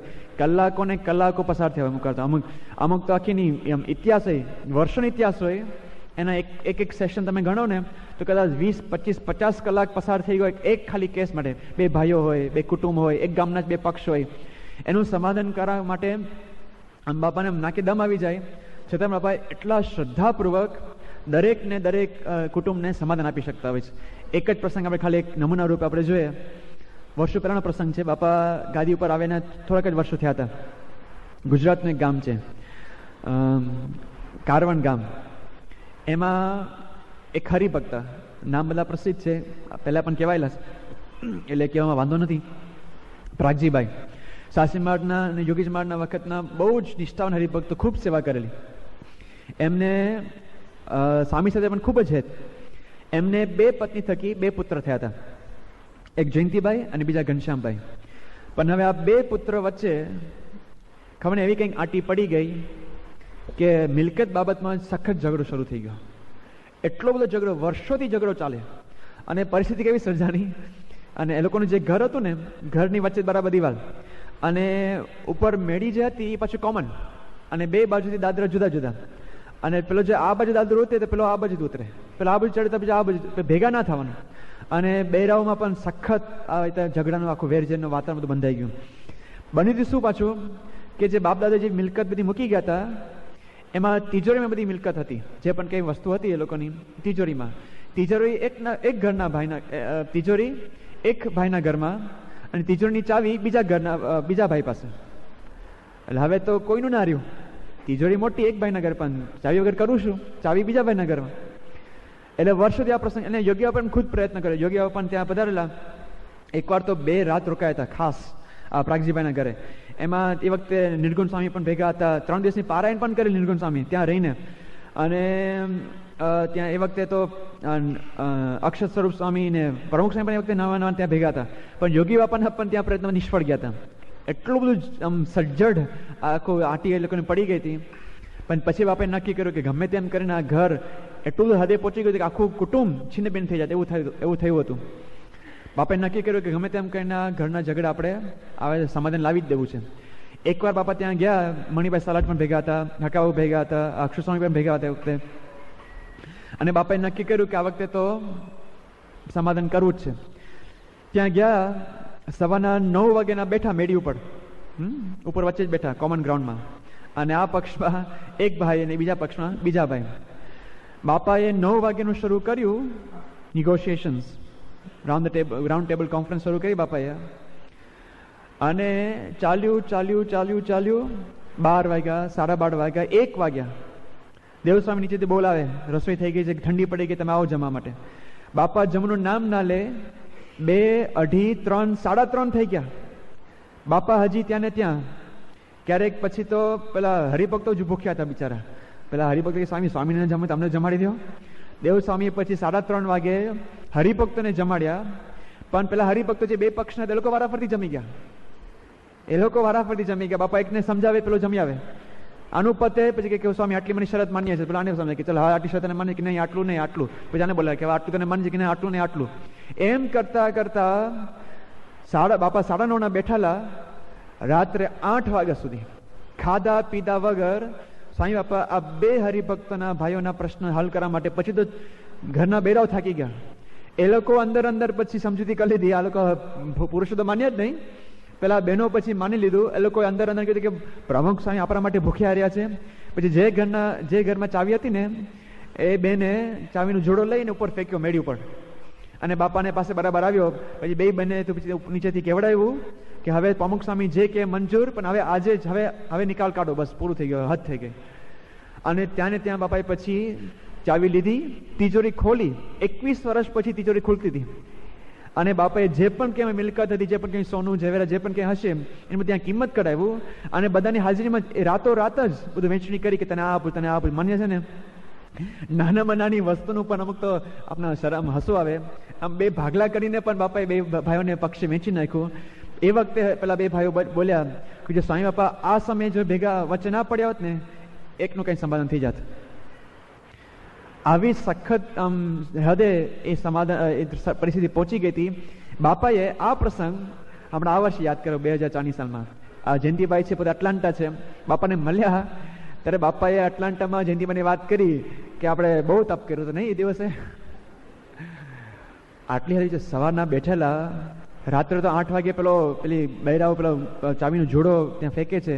કેટલી 12 કલાક સુધી બાપા ખાધા પીધા વગર પોતાનું મન હોય ત્યારે ને, પોતાનું જ ઘર હોય જ્યારે આવું મનાય હોય ત્યારે બાપા આવી રીતે રસપૂર્વક સમાધાન આપી શકતા હોય છે. બાપા આ તો કંઈક મોટો પ્રસંગ છે, પણ નાની વસ્તુમાં બાપા કહે છે કે આ તો મારું ઘર છે, અમને આવું તમને ના આવશે, અમને શરમ આવે, એવું બાપા બોલતા હોય છે. સારંગમાં બાપા હતા 2002ની સાલમાં. એ વખતે એક સુરતના હરિભક્ત હતા, મૂળ તો તાજપુરના જ. એ ભાઈ બાપા સાહેબ એમને 2 દીકરા સાથે. બાપાએ તરત જોયું, બાપા તો એકદમ એનું ઓબ્ઝર્વેશન બહુ પાવરફુલ હોય છે. મોઢું જોઈ લીધું, દાંત જોઈ લીધા કે આ ભાઈને વ્યસન લાગે છે. બીજો ને ત્રીજો જ પ્રશ્ન કે શું વ્યસન છે? પેલા ભાઈનું નામ ઈશ્વરભાઈ. પેલા ભાઈ કે સ્વામી ગુટકાનું વ્યસન છે. બાપા તરત જ બોલે છે, બાપા શું વાક્ય બોલે છે કે આપણા ઘરમાં આવું વ્યસન ચાલે? કેવી આત્મીયતા! આપણા ઘરમાં આવું વ્યસન ચાલે? બાજુમાં સંતો બધા કે સ્વામી આપણું ઘર એટલે? બાપાએ તરત ત્યાં ગણાવ્યું કે એમના દાદાના વખતનો સત્સંગ છે, કે બધાને ઓળખું છું. બાપા કે ઈશ્વરભાઈ હગર જીવરાજ નથુ માધાભાઈના વખતનો આ સત્સંગ છે. બાપા કે સાસરીબાના વખતે આખા કુટુંબને જાણું છું, અમારું કુટુંબ છે, કે આપણા ઘરમાં આવું વ્યસન ચાલે? એમ કહીને સાંઈ બાપાએ પછી પેલા છોકરાને કીધું કે જો તારા પપ્પા આવી રીતે જો વ્યસન કરતા હોય તો મને આવીને તારે કહી જવું. તારા પપ્પા વ્યસન કરતા હોય તો મને આવીને તારે કહી જવું, હું એ લોકોને ફરી છોડાવીશ. આવી રીતે પોતાનું ઘર હોય એમ માનીને આવા હરિભક્તોની સાથે આવી આત્મીયતાથી પોતે જોડાયેલા છે. હવે વ્યસન મુક્તિના પણ કેટલાય પ્રસંગો છે કે બાપાએ સામે ચાલીને આખું ઘરને સુધાર્યું હોય. આખું જ્યારે ઘર આમ પાયમાલ થઈ જવાનું હોય. ભાદરવાનો એક પ્રસંગ છે. એ જ અરસામાં બાપા સારંગપતિ પછી ત્યાં ભાદરા ગયા હતા અને એક ગામના જે 2 ખેડૂતો બાપાના ઉતારાના બારણાગર ઉભા હતા. એક તો કેવો હતો, એના જે વર્ણન કરવામાં આવે છે કે એકદમ કાળો હતો, દુર્બળ હતો, એના કપડાં પણ સાવ લગર બગર, આંખો પણ ફીકી પડી ગયેલી, આમ ઊંડી ઉતરી ગયેલી, અને હોઠ પણ કાળા પડી ગયા, એકદમ વૃક્ષ આખું શરીર થઈ ગયું હતું. એક આવો હતો. અને બાજુમાં બીજો જ શરીર બહુ સ્વચ્છ હતો, બહુ શુદ્ધ હતો, એકદમ સ્વસ્થ હતો. આ બે ભાઈઓ બેઠા હતા, ઊભા હતા. એટલે એક યુવકે ઓળખાણ આપી કે સ્વામી, આજે પેલો છોકરો છે ને જેનો કંઈક બહુ સાવ બેહાલ હતો, કે એના ઘરમાં 80,000 રૂપિયાનું વ્યસન દર વર્ષે થાય છે. 80,000 રૂપિયાનું. બાપાને તો મનાયું જ નહીં કે આ શું વાત કરે છે. પછી એના પપ્પાને બોલાવે છે. બાપા કે કેટલા રૂપિયા, સોરી એની જ વાત કરે છે પહેલાં તો, કે કેટલા રૂપિયાનું? તો પેલો ભાઈ કે સ્વામી 80,000 રૂપિયા. જાણે કે આમ કંઈક ઘીસા પર નથી. 80,000. બાપા કે 80,000 રૂપિયા? આમ આશ્ચર્ય વ્યક્ત કરે છે એમને. બાપા કે 80,000 રૂપિયા? પેલો વ્યસની કહે છે કે સ્વામી તો થાય જ ને, હવે થાય ને, ઘરમાં 4-5 જણા વ્યસન કરતા હોય તો થાય, એમાં ક્યાં મોટી વાત છે. બાપાને એનાથી વધારે આશ્ચર્ય થયું કે આને કંઈ આશ્ચર્ય થતું નથી. એનું આશ્ચર્ય હતું કે 80,000 રૂપિયા થતા આને કંઈક મનમાં થટકાટ થતો નથી. બાપાજી પ્રેમથી આખી એમની જે રૂટીનનું જે મેટર છે વ્યસન મુક્તિનું આખું શરૂ કર્યું. આર્થિક માટે જે લાભ થતો હોય, આર્થિક જે ગેરલાભ થતો હોય, શારીરિક ગેરલાભ થતો હોય, કૌટુંબિક ગેરલાભ થતો હોય, એ બરબાદી જે થતી હોય બધી જ બાપાએ ત્યાં વર્ણવી. અને પછી બાપા કહે છે કે તમારા એમને બાજુમાં જે પેલા ભાઈ હતો એનો સાડો હતો, કે તમારો સાડો જો, એનું શરીર કેવું સારું છે, તમારું શરીર જો એ કેવું થઈ ગયું છે, કે તમારું શરીર જો અને એનું શરીર જો, એના કપડાં જો તમારા કપડાં જો. એમ કરીને બાપાએ એના ઘર ઉપર વાત કરી કે એનું ઘર કેવું સુંદર છે, કે આપણું ઘર કેવું છે. હવે કે આપણું ઘર કેવું થઈ ગયું છે. પેલો સામે નહીં બોલે કે સ્વામી એ તો હોય જ ને, હવે 80,000 રૂપિયા જતા હોય તો પછી ઘરમાં આપણે કઈ રીતે વાપરી શકે. હજી પેલો પોતાનું દલીલ ચાલુ જ રાખે છે. બાપા કે આજે તમે નિયમ લો. બાપા એકદમ કડક થઈ ગયા, નિયમ લો, આજથી બંધ. પેલા ભાઈ કે સ્વામી તો ધીરે ધીરે એક દીમાં ના થાય, કઈ એક દિવસમાં કઈ ના મુકાય. અમે કઈ સમજી રાખ, ક્યારે ધીરે ધીરે વ્યસન મુકાય નહીં, ઝાટકે જ મુકાય. એટલે આજે નક્કી કરે આજે તો છોડવું જ છે. હમણાં તો સમજે જ નહીં. બાજુમાં ધક્કુ સ્વામી કે ધીરે ધીરે પણ કે ક્યારે આમ 6 મહિને મુકાય એમ છે. બાપા કે ધીરે ધીરે મુકાશે. હજી 6 મહિના પછી વચનબદ્ધ નથી થતો. બાપા કે 6 મહિનામાં જાય કે નહીં? તો કે જાય હવે ધીરે ધીરે. બાપા કે 6 મહિનામાં તમે ધીરે હારી ગયા છો, ભલા આદમી, કે આપણી લાજ તમે થોડીક બળતો રાખો, હિંમતની વાત તો કરો તમે. બાપા એમ કહીને ફરી આખી વાત રિપીટ કરે છે બધી જ. આર્થિક બરબાદી જે થાય છે, શારીરિક બરબાદી થાય છે, કૌટુંબિક બરબાદી થાય છે. બાપા કે આપણું ઘર જો કેવું થઈ ગયું છે ઘર. બાપાએ એકને એક ફરી કરી. પેલા ભાઈ તો માન્યા ના માને જતા રહ્યા. બાપાએ પછી એના જે 3 દીકરા છે એને બોલાવી, વ્યક્તિગત આખો ઇન્ટરવ્યુ લીધો અને પછી એ લોકો પાસે મુકાવ્યું અને કીધું કે આપણા ઘરમાં આવું શોભે નહીં. કોઈ પોતાના ઘરમાં આવી બરબાદી થતી હોય કઈ રીતે સાખી લેવાય. બાપાએ જાણે પોતાનું જ ઘર હોય એવી રીતે ત્યાં યુવકોને પણ એવી રીતે સમજાવ્યું. એવો જ બીજો પ્રસંગ ભાદરામાંથી બીજે જ દિવસે એ વખતે બાપાએ કંઈક વ્યસન મુક્તિ અભિયાન શરૂ કર્યું હશે. આખા ગામના બધા માણસો ભેગા કર્યા બાપાએ. બાપા ત્યાં હરિભક્તની લાઈન ચાલતી હતી. એમાં એ લાઈનમાં એ દિવસે 20 જણાને બાપાએ વ્યસન મુક્ત કરેલા. એક ભાઈ આવ્યા કે બાપાને હાથ ધર્યો. એટલે વાતમાં હાથ બાપાએ પકડ્યો. હાથમાં બધી રેખાઓ બધી ભૂસાઈ ગઈ હતી, કંઈક આમ ફંગસ જેવું થઈ ગયું હાથમાં. બાપા કે આ શું છે? પેલા ભાઈ કે સામે આપણે તમાકુ લે ને અને હાથમાં ચોડે એટલે આવું થાય. બાપા કે જો હાથમાં આવું થતું હોય તો અંદર કેવું થતું હશે. અને આ તક એમ એકદમ ચોટદાર લાગી ગયો. એટલે પેલા હરિભક્તે ત્યાં વ્યસન મૂકી દીધું. એની સાથેની જે પણ કંઈ સંબંધીઓ હતા અને જે સગાવાલા સ્નેહીઓ હતા એને પણ બાપાએ પછી છોડાવ્યું. 20 હરિભક્તોની લાઈનમાં છોડાવ્યું. બાપા પછી મુલાકાત પછી બપોરે જમા બેઠા. જમતી વખતે ધક્કુ સ્વામી વાત કરી કે બાપા આપણે આંબા વાવવા છે અહીંયા ભાદરામાં. બાપા કે આ ભાદરામાં એક ઘર આંબા જ છે, એ લોકોને વ્યસન મુક્ત કરો, એ આપણા માટે કેરી આવી ગઈ. સમજો કે આ ગામમાં તમે આટલા બધા રહે છે, આપણા હરિભક્તો બધા વ્યસની થઈ ગયા છે. એક ઘરને તમે વ્યસન મુક્ત કરાવો, એ આપણા માટે આંબો જ છે. એ જે વ્યસન મુક્ત આપણા માટે આપણા ઘરમાં કેરી આવી ગઈ. આવી રીતે સાંઈ બાપા પછી તો ત્યાં યુવક મંડળની પણ સભા થઈ. એમાં પણ બાપાએ આ જ વાત કરી નિયમ વ્યસન મુક્તિ. એમાં 18 જણ એક સાથે બીજાને વ્યસન મુક્ત કર્યા. આમ આવા પ્રસંગો દ્વારા વ્યસન મુક્ત કરીને પણ સાંઈ બાપા બતાવે છે કે તમે અમારા છો, આપણા ઘરમાં આવું ના શોભે. આવું તો સાંઈ બાપા પોતાનું ઘર માનીને પોતે પણ કેટલું સહન કરી લેતા હોય છે. ક્યારેક આપણું રાખવા માટે, આપણો પક્ષ રાખવા માટે સાંઈ બાપાને કેટલી વાર નીચું જોવું પડતું હોય છે. જ્યારે પોતાનું ઘર હોય તો બાપા, આપણે પોતાનું ઘર તો આપણે એના માટે પક્ષ રાખીએ કે નહીં. કોઈક આક્ષેપ આવે, આ તો કંઈક તકલીફ આવે તો તરત આપણે હાજર થઈ જાય અને એનો આપણે પક્ષ રાખીએ. એમ સાંઈ બાપાને પણ આપણું ઘર આપણું કુટુંબ એ પોતાનું મનાયું છે એટલે એના માટે પોતે પક્ષ રાખી શકે છે, ભલામણ પણ કરી શકે છે. છેલ્લે આપણે જોશું ક્યારેક તો પોતે પણ આમ આગળ આવીને ઊભા રહી જાય છે. સાંઈ બાપાએ હરિભક્તો માટે કેવા કેવા પ્રસંગોમાં ભલામણ કરી હોય, પક્ષ રાખ્યો હોય, એના પણ કેટલાક પ્રસંગો છે.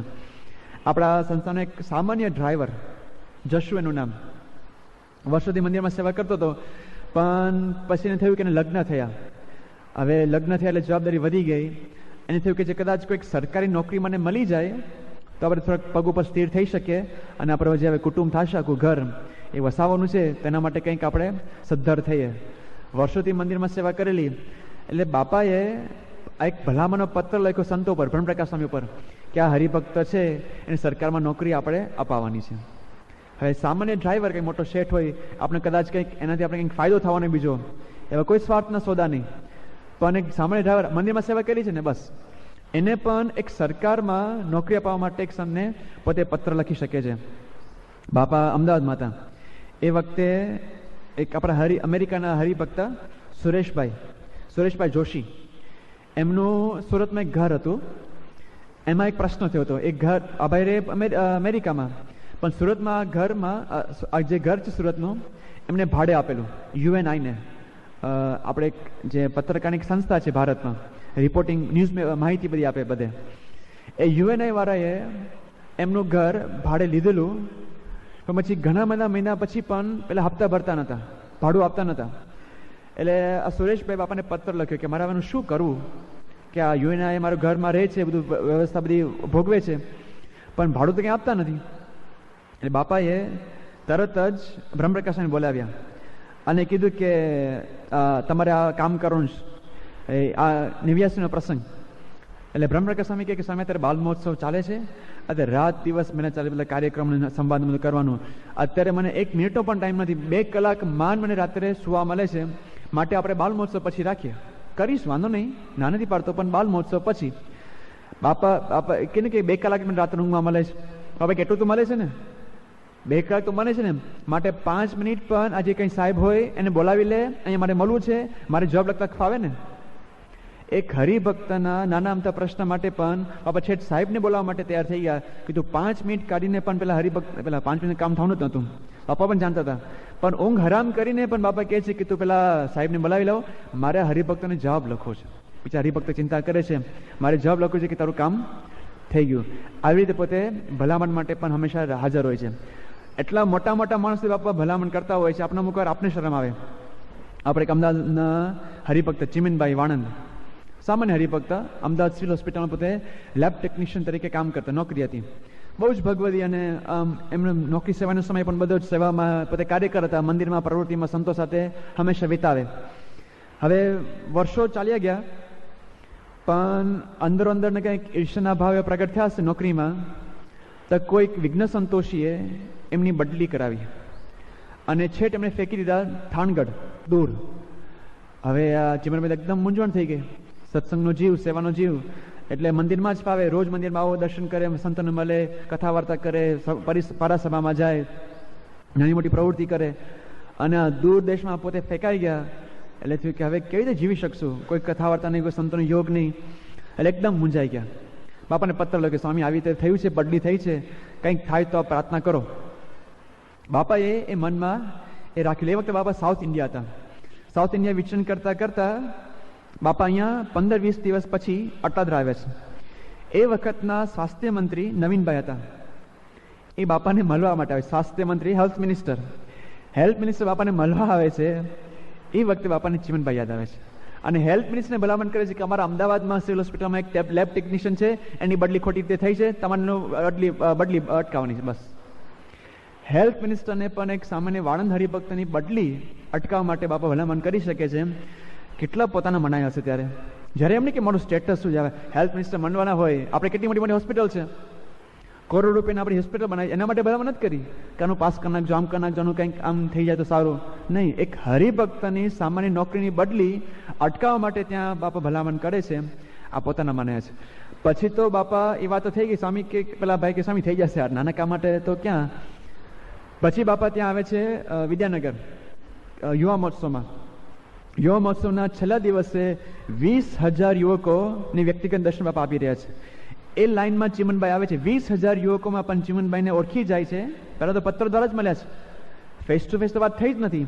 પત્રો દ્વારા મળેલા. એ પત્ર યાદ હતો ચીમનભાઈ, પેલા નવીનભાઈને પણ વાત તો કરેલી જ. બાપાજીને જ્યારે લાઈનમાં આ ચીમનભાઈ મળવા આવે છે, બાપા તરત એમને ઓળખી રાખે છે, હાથ પકડીને કહે છે, ચીમનભાઈ તમારું કામ થઈ ગયું છે. ચીમનભાઈ ઘરે પહોંચે છે વિદ્યાનગર પછી, તો એમના ઘરમાં પેલી બદલી રદ થઈ છે એનો પરિપત્ર પણ આવી ગયો હતો. આટલી હદે બાપા ભલામણ કરી શકે છે. પોતાનું ક્યારેક નીચે પણ જોવાનું થાય. બાપા ત્યાં બોમ્બે માતા અને આપણા દિલીપભાઈ પાવલાવાળા કોન્ટ્રાક્ટર મોટા, એમને તો કોન્ટ્રાક્ટરનો બિઝનેસ, એમાં એમને કામ થયું હતું ત્યાં ગોરખપુરી આશ્રમમાં, મુક્તાનંદ સ્વામીનો, મુક્તાનંદ બાબાનો આશ્રમમાં. એ તો બહુ જૂના યોગ્યપાના પણ સંપર્કમાં એમના ગુરુ આવેલા, નિત્યાનંદ બાબા. એમના ગુરુ, એમના શિષ્ય મુક્તાનંદ બાબા, એમના શિષ્ય બીજા નિત્યાનંદ મુનિ. આ મુક્તાનંદ બાબાના આશ્રમમાં આ દિલીપભાઈએ થોડું કોન્ટ્રાક્ટરનું કામ કરેલું, પણ પૈસા જ ચૂકવાયા નહોતા. હવે એમને તો કોન્ટ્રાક્ટર કેવું હોય, જેમ પૈસા આવતા જાય પેલું માન ખરીદતા જાય, અને માસમાં એમને પેલો ખરીદવાની થાય, રેતીને, સિમેન્ટ ને, બ્રિક્સ ને, આને તેને બધું. અને એક બાજુ પેલો પોતાનો કોન્ટ્રાક્ટ બે ત્રણ ચાલુ જ હતા, અને પૈસાની થોડી ખેંચ પડી. અહીંથી પૈસા મોટું ઇન્વેસ્ટમેન્ટ કરેલું, મોટી રકમ હતી, લેવાની બાકી હતી, એટલે પૈસા હલવાઈ ગયા હતા. એટલે બાપાને વાત કરી કે બાપા આવી રીતે અહીંયા આપણે કામ કરેલું છે, પણ એ પૈસા જ ચૂકવામાં આવ્યા નથી, બહુ મોટી રકમ હતી પાછી. એવામાં જ મુંબઈમાં એમના જે મુક્તાન બાબાના આશ્રમના શિષ્ય નિત્યાનંદ મુનિ એ પણ મુલાકાતે આવ્યા. મુલાકાતમાં તો એક ધર્મગુરુ બીજા ધર્મગુરુને મળે છે. કેવો પ્રોટોકોલ હોય, શિષ્ટાચાર કેવો હોય. બાપા એ બધો શિષ્ટાચારને એક બાજુ મૂકી અને તરત કહે છે કે અમારા ભગત છે પેલા દિલીપભાઈ, તમારા આશ્રમમાં કામ કર્યું છે, કેમ પૈસા ચૂકવા નથી, પૈસા આપી દેજો. હવે ધર્મગુરુ હોય, આપણે પોતાના જ આમ ભાઈ બંધ હોય ને આમ, તો પણ આવી રીતે આપણે ના વાત કરી શકીએ બીજા કોઈ માટે.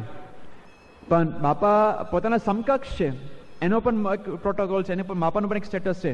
સ્ટેટસ બેસીને એસી કે તેસી, મારા હરિભક્તો પહેલા, મારા હરિભક્ત તમારા ગામમાં તમારા ત્યાં કામ કર્યું છે અને પૈસા કેમ તમે ચૂકવ્યા નથી.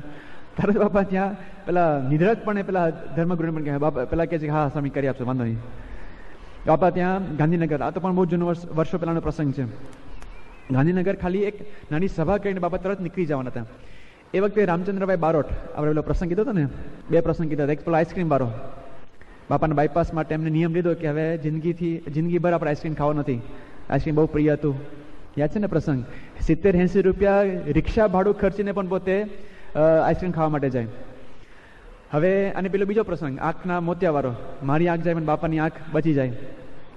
એ રામચંદ્ર બારોટના ઘરેથી બહુ જ ઊંડો સંકલ્પ કે બાપા આપણા ઘરે પધારે, પણ કોઈ શક્યતા નથી. ત્યાં એક નાની સભા કરી, બાપા તરત જ નીકળી જવાના બીજા ગામમાં જવા માટે. બાપા અચાનક સભા ચાલુ હતી અને રામચંદ્ર બારોટને બોલાવે છે કે તું ઘરે જા, મારે નવાવું છે, તું તૈયારી કર બધી. બાપાને સંડાસ જવાનું થયું અચાનક, એટલે રામચંદ્ર બારોટને કહે છે કે તું ઘરે જા, બધી તૈયારી કર, હું હમણાં આવું છું સ્નાન કરવા માટે. એક તો એકદમ રાજી થઈ ગયા. બાપા સામે ચાલીને આવે છે, નિમિત્ત ઊભું કરીને બાપા એમના ઘરવાળાનો પણ સંકલ્પ પૂરો કરે છે. બાપા એમના ઘરે જાય છે. રામચંદ્રભાઈ પોતે સચિવાલયમાં નોકરી કરતા હતા, બહુ સારી પોસ્ટ હતી. બાપા એમના ઘરે જાય છે. બાપા એક ટુકડો પેઢી આમ કટકામાં છે અને સંડાસમાં એક પગ મૂક્યો છે, બારણું જે ખુલ્લું છે. બાપાને આમ ઉતાવળ હતી. એ વખતે બાપાને અચાનક યાદ આવે છે કંઈક વાત, હજી કાનમાં જનઈ કટકો પહેર્યો છે. રામચંદ્રભાઈને બોલાવે છે, ખાબા પર હાથ મૂકે છે કે બારોટ આપણે એક પેલું કામ કરવાનું છે. આપણા બોચાસના પેલા જીકે સ્વામી ખરા ને, એમની કંઈક જમીન લીધી છે અને બધી પૈસા પણ ચૂકી દીધા છે, પાસ પણ થઈ ગયું છે, પણ કલેક્ટર એ જમીન રિલીઝ નથી કરતા. છેલ્લી જે સાઈન કલેક્ટરની બાકી છે. ઘણા વખતથી આ બધું અટવાયેલું કામ છે. રામચંદ્રભાઈ કહે કે સ્વામી પહેલાં તમે નાહ્યા આવો, તમે દૈહિક ક્રિયા એ બધું પછી કે હું ભૂલી જાય, તું તને યાદ આવ્યું તને કહી દો પહેલાં, તું તો બરાબર સમજો ને.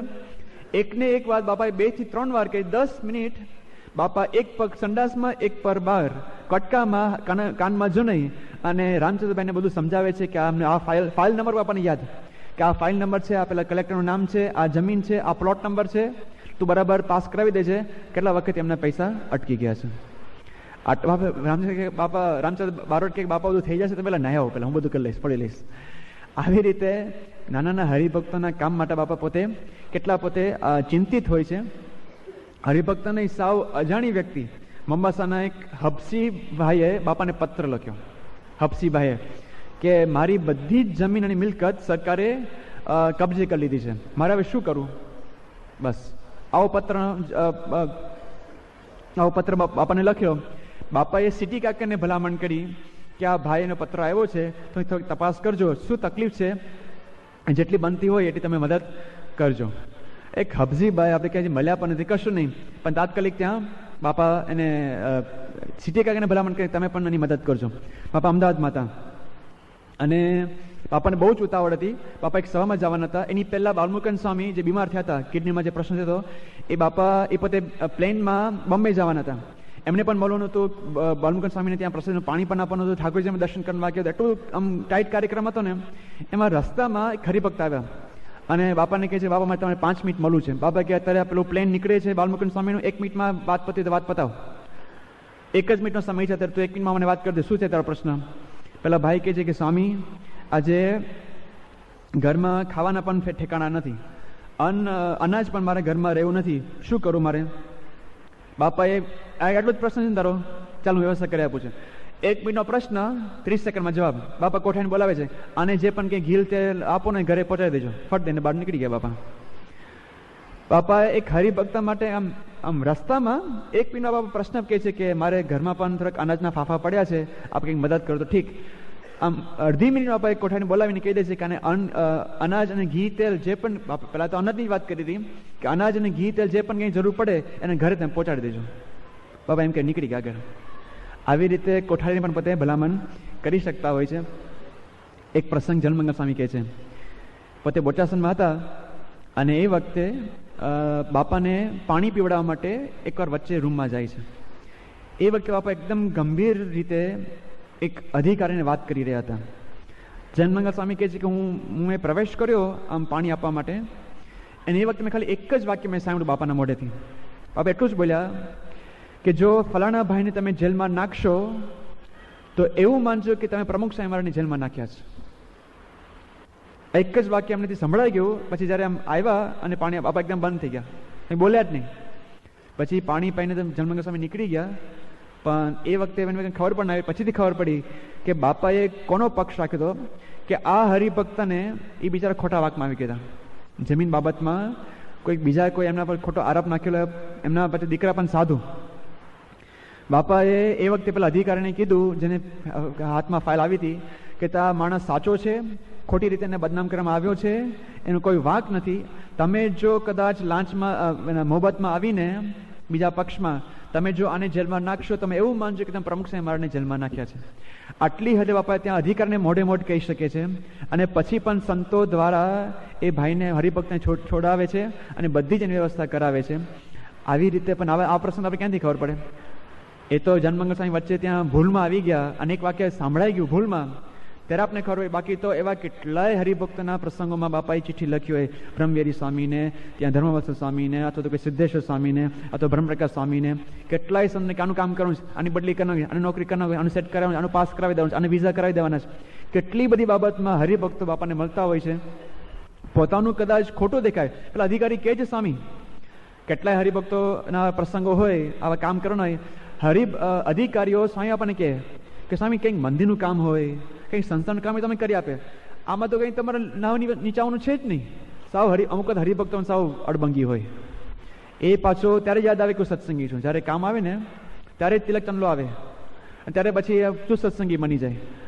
પણ એવા વખતે પણ બાપાને થાય છે કે ના કે આ મારો છે ને, તો એને આપણે આવી રીતે પણ એનું ભલામણ કરે. અધિકારી કહે છે કે સ્વામી તમારા માટે તો ક્યારેય ના નથી, પણ હરિભક્તો માટે તમે શા માટે આગ્રહ રાખો છો? બાપા કહે છે કે તમે હરિભક્તોને અમારા કેમ માનતા નથી, કે અમારું જ કામ છે એમ માનીને તમારે કરવાનું. પેલા અધિકારીને એવું કે બાપાનું કામ ને હરિભક્તનું કામ જુદું છે. બાપા કહે છે કે ના, એ અમારું જ કામ છે. આપણા ઘરમાં કંઈક બગડે તો ત્યારે પછી આપણે આમ એવું લાગે કે આ બીજાનું છે. આપણા ઘરનું જ કંઈક ભાગ હોય, આપણા ભાઈનું જ કંઈક હોય, આપણે એવું જ લાગે એ ભલે બીજા રૂમમાં રહેતો હોય, એના ફેમિલી સાથે આપણે બીજા રૂમમાં રહેતો હોય, પણ ઘર તો એક જ છે ને. એમ સાંઈ બાપાના મનમાં એમ કે આપણે બધા જ એક કુટુંબના સભ્યો છે. તમારું ઘર એમને ગૃહ જ છે. બાપા માટે આખું બ્રહ્માંડ એક ઘર છે. આપણે બધાના પોતપોતાના ઘર એમના ગૃહ છે. એટલે કે તમારા ઘરમાં કંઈ તકલીફ થઈ તો એ મારા ઘરમાં જ તકલીફ થઈ છે. આટલી હદે પણ પોતે મોટા મોટા સરકારી ઓફિસરને પણ ભલામણ કરી શકે છે. હવે આપણે વિચારવાનું સામાન્ય બાબતમાં આપણે બાપાને ઓબ્લિગેશનમાં ના લાવવા. આમાં તો શું થાય પાછું, કદાચ આપણે કોઈનું કામ કરીએ ને ઓબ્લિગેશન મળે કે જો મેં તારું કામ કર્યું છે, તારો મારા માટે આટલું કામ કરું, તારા નિયમ તો પાડવાના જ. કદાચ આમ બીજું કોઈક આર્થિક આપણે ના લે કે બસ હવે આટલી સેવા કરી નાખજે, આટલી તે માસ્ટરમાં તારી સેવા નોંધાઈ જશે. આર્થિક તો નહીં જ, પણ પેલું આધ્યાત્મિક પણ નહીં કે ચાહે મેં તારું ઘરનું આટલું સાચું, તું હવે બરાબર પાકી નિષ્ઠા કરી નાખજે, તારા ઘર મંદિરમાં ચોખ્ખી ઉપાસના કરી નાખજે, એવું પણ નહીં. વાંધો નહીં, પણ મેં તારું કામ કર્યું કારણ કે તું મારો છે. આટલી હદે પોતે પોતાના માનીને સ્વામી બાપા પોતે પોતાનું જ જ્યારે કામ હોય એમ માને પોતે કરાવતા હોય છે. એના માટે ક્યારેક સ્વામી પોતે નીચું પણ જોવું પડતું હોય છે. ક્યારેક સામે પોતે બાપા ઝઘડો પણ કરતા હોય છે. જેમ પોતાનો છોકરોનો પક્ષ ના લે, કદાચ પાડોશીને કંઈક વાંકમાં આવી ગયો હોય અને પેલા કંઈક ફરિયાદ કરવા માટે આવે તો એ વખતે બાપ સહન કરી લે કે ના મારો છોકરો સાચો જ છે, એવું કહીને સામે ઝઘડો કરે કે તારો છોકરો જે હોય તે પણ મારો છોકરો સારો જ છે, સાચો જ છે. એવું પણ બાપાએ ક્યારેક કરવું પડતું હોય છે. હરિમુકાર તો હરિભક્તોનો વાંક જ હોય, છતાં મારે જે વાત કરી આબરૂ વધો કે ઘટો પણ હરિભક્તોનો પક્ષ લેવો. એમ આ ભગવાનના સંબંધથી હરિભક્તોનો પક્ષ બાપાએ શિર સાથે રાખ્યો છે. એના પણ કેટલાક પ્રસંગો છે, સંતોના પણ કેટલાક પ્રસંગો છે. એક હરિભક્તનો પ્રસંગ કહી દે. 78ની સાલમાં બાપા બોમ્બેથી પરદેશથી બાપા બોમ્બે આવે છે અને ત્યાં કર્ણાટક નાટ્ય ગૃહમાં બાપાનું એક શાહી સન્માન ગોઠવેલું અને બધા બહુ પહેલેથી તૈયારી કરી કે આમ બહુ જબરજસ્ત એ વખત આખી વિજય યાત્રા બાપાની હતી. બધા એકદમ ઉમંગમાં હતા કે બાપાના ભવ્ય સન્માન સમારોહ આપણે કરીએ. એના માટે બોમ્બે યુવક મંડળે એક સોઇનર પણ બહાર પાડેલું અને એના માટે જે પણ કંઈ દાતાઓ હતા એ લોકોને ખાસ એક ફ્રી ટિકિટ, જે નાટ્યગૃહમાં જે બાપાનું સન્માન સમારોહ કર્યું એ ટિકિટ શો રાખેલો. સંવાદ ને ડાન્સ ને બધું પણ ભેગું હતું. એમાં ટિકિટ શો હતો, પણ જે સોવિનિયરમાં જે દાતાઓ બધા આવ્યા હતા, જે કંઈ દાન કરેલું એ લોકો માટે ફ્રી ટિકિટ હતી. હવે એક કાર્યક્રમ ગોઠવાઈ ગયો કે આ તારીખે આ સમયે આપણે બાપાનું સન્માન થશે આ મોટા હોલમાં. પણ આપણા હરિભક્તોનો સમુદાય એવો એટલે બધા હરિભક્તો એકદમ ઉમંગમાં હોય, બાપાનું સન્માન હોય એટલે વહેલા આવી ગયા અને આખો જે સભાગૃહ છે એ હરિભક્તોથી ભરાઈ ગયો. એટલે તો વહેલા આવી ગયા, પણ જે દાતાઓ બધા હોય સત્સંગી ના હોય એટલે તો ટાઈમસર જ આવે. આપણા હરિભક્ત કાં તો વહેલા આવે કાં તો મોડા આવે. આ લોકો ટાઈમસર આવ્યા બધા દાતાઓ. હવે એ લોકો માટે જગ્યા જ ના રહે. એ લોકો ટિકિટ લઈને આવ્યા તો મોટું આપણે આમંત્રણ આપેલું કે તમારા માટે સ્પેશિયલી આ કાર્યક્રમ ગોઠવ્યો છે, પ્રમુખ સાહેબના હસ્તે તમને ભેટ મળશે, ઇનામ મળશે, તમારો આભાર વિધિ થશે. અને આ બાજુ આખો હોલ ભરાઈ ગયો અને બધા જે દાતાઓ હતા બહારના માણસો, મોટા મોટા માણસો, એ લોકો રાહ જોવે. હવે કેવી પરિસ્થિતિ થઈ, એ લોકોને ખબર પડી કે અમારા માટે જગ્યા જ ના રહી, શા માટે અમને બોલાવ્યા. બહાર પેલા એકદમ ધમામ ચકરી મચી ગઈ, બધા હોબાળો મચાવી દીધા લોકોએ તો કે અમને બોલાવ્યા શા માટે, તમારું અપમાન કર્યું. આ બાજુ સુનિલ પારેખને ખબર પડી કે આવી કંઈક પરિસ્થિતિ સર્જાણી છે, આપણને અંદર વાત કરવા માટે આવે છે. બાપા મારે આવું થયું છે, બહારના માણસો જે બોલાવેલા એ લોકો જ રહી ગયા છે, હરિભક્તો બધી જગ્યા લઈ લીધી છે, કરું શું. બાપા કે હું બહાર આવું છું. બાપા બહાર આવી હાથ જોડીને પેલા બધાની માફી માંગે છે કે અમારા વ્યવસ્થાપકની ભૂલ નથી થઈ, અમારી જ ભૂલ થઈ છે, અમને માફ કરજો, તમારા માટે અમે સ્પેશિયલ બીજો કાર્યક્રમ કરશું અને ફક્ત તમે જ અને તમારા કુટુંબ સહિત પ્રસાદ લેવા માટે પણ તમારે અહીંયા આવવાનું છે, અમારી માફી તમે સ્વીકારજો. હવે વાંક કોનો હતો? વાંક બાપાનો હતો. અને એમના માટે તો કંઈક એવું કંઈક એમને તો ભૂલ કરી જ નથી, એમને માફવાની તો વાત જ નથી. વ્યવસ્થાપકના આયોજનમાં કંઈક ભૂલ પડી ગઈ, હરિભક્તોની ભૂલ કદાચ કહેવાય. એ લોકો વહેલા એ લોકો સમજવું છે કે આપણા માટે આ શો નથી, ટિકિટ શો છે, એટલે પેલા જેને ટિકિટ આપે એ લોકોને આવવા દેવા જોઈએ. છતાં પણ આપણા માટે પણ આપણી ભૂલ થઈ જ હોય, છતાં પણ આપણે માફી નથી માગી શકતા. સ્વામી તો એમની ભૂલ નથી છતાં પણ ઉદાર દિલે બીજા માટે પણ માફી માગી શકતા હોય છે કે એ લોકોનો વાંક નથી, અમારો જ વાંક છે, તમારા માટે બીજો મેં શો કરી શકશો. કેટલું નીચું જવું પડે. એક બાજુ સન્માન સભા છે, છતાં પણ પોતે એમાંથી પણ નેતા નીચે ઉતરી શકે છે, પોતાના ભક્તોનો આવો પક્ષ રાખે છે. એક ગામમાં એક ગામ આખું ભેગું થઈ ગયું અને સ્વામી આગળ ફરિયાદ કરવા માટે આવ્યા. પ્રસંગ એવો બને છે કે ગામમાં એક છોકરીને ઉપાડીને એક છોકરો ભાગી જાય છે અને પછી આરોપ એવો આવ્યો કે એક ગામમાં જે મંદિર છે એ મંદિરમાં સાધુએ આ પેલા છોકરાને મદદ કરી, છોકરીને લઈને ભાગી જવા માટે. આખું ગામ ભેગું થયું, છોકરો તો હાથમાં આવ્યો ન, વાંક કોનો કાઢો, સાધુનો વાંક કાઢ્યો. આખું ગામ ભેગું થઈ અને બાપા આગળ ફરિયાદ કરવા આવ્યું કે આ સાધુને તમે ઘરે મોકલી દો, બસ કે અમારા છોકરાને મદદ કરી, છોકરીને લઈને ભાગી ગયો. સ્વામી બાપાએ ઘણું બધું સમજાવ્યું, પણ પેલા ગામમાં એટલા બધા જીત પકડી કે આ છોકરા સાધુને તમે ઘરે જ મોકલી દો. સ્વામી બાપા પછી બોલે છે કે તમારો કોઈ દીકરો ભૂલ કરી હોય તમે કાઢી મૂકો છો, આ મારો દીકરો છે એ ઘરે નહીં જાય, અહીંયા રહેશે, થાય કરી લો. બાપાએ આવી રીતે પોતાના સાધુનો એક પક્ષ રાખ્યો. છેલ્લો એક પ્રસંગ કહી દે. બાપા પાસે એક ફરિયાદ આવી. આમ તો પ્રસંગ એવો બને છે કે 89ની સાલમાં જ્યારે ત્યાં યુવા અધિવેશન થવાનું હતું, એના માટે ઠેર ઠેર બધા શહેરોમાં યુવકોની તૈયારી ચાલતી હતી. એમાં એક શહેરમાં રોજ યુવકો બધા બોલાવવામાં આવતા હતા અને એ લોકો આખો દિવસ દરમિયાન રહે અને સંતો એ લોકોની અધિવેશન માટેની તૈયારી કરાવડાવે. હવે એક વખતે 200-300 યુવકો ભેગા થયા હશે એટલે સાધુને થયું કે આ બધા યુવકો અહીંયા આવ્યા છે, મહેનત કરે છે, તો એ લોકોને આપણે જમાડીએ. હવે એ વખતે તો બહુ જૂનો પ્રસંગ છે, અત્યારે તો મોટું મંદિર થઈ ગયું ત્યાં, પણ એ વખતે તો કંઈ વ્યવસ્થા બહુ ખાસ હતી ને, એને બધું રસોડનું બધું ભંડાર અને કોઠાર પણ બધા હરિભક્તો સંભાળતા હતા. એટલે પેલા સંતે વાત કરી, સંત નિર્દેશકે, પેલા જેના હાથમાં સીધું સામગ્રી બધી લખવાની હોય કે આ 200-300 યુવકો આવ્યા છે, એ લોકોને જમાડવાના છે. પેલા હરિભક્તોએ ધરે ના પડે કે નહીં જમાડવામાં આવે.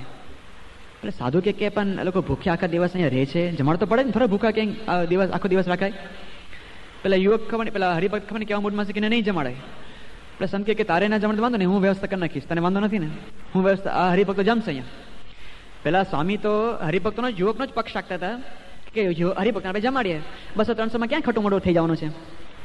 એ વખતે પણ આવી પરિસ્થિતિ થોડીક એવી હતી, પણ છતાં સંતો પેલા કોઠાઈને પૂછીને કે આપણે યુવકને જમાડશું. એટલે પેલા સંતે ડાયરેક્ટ ભંડારી સાથે વ્યવસ્થા કરી લીધી કે હવે તમે જ સીધું નક્કી કરી લો, આ 200 યુવકોને આપણે જમાડશું. ઠીક. એમાં પેલા હરિભક્તને બહુ માઠું લાગી ગયું કે હું સીધું લખું છું અને બારોબાર ભંડારીને કેમ વાત કરી નાખી. પછી જ્યારે સાંજ પડી અને પેલા ભંડારી મારા થાળ કરવા માટે ભાખરીનો લોટ ને બધું માંગે ને સીધું, તો કંઈ સીધું સામગ્રી જ આવી નહીં. તપાસ કરી કે પેલા ક્યાં ગયા આપણા હરિભક્ત આજે લોટનો ભંડાર કોઠારું સંભાળે છે. તો ભાઈ તો રિસાઈ ગયા હતા. તો સ્વામી કે હાલો આપણે ઠાકોરજીને થાળ કરવાનો છે, લોટ કાઢો બધું.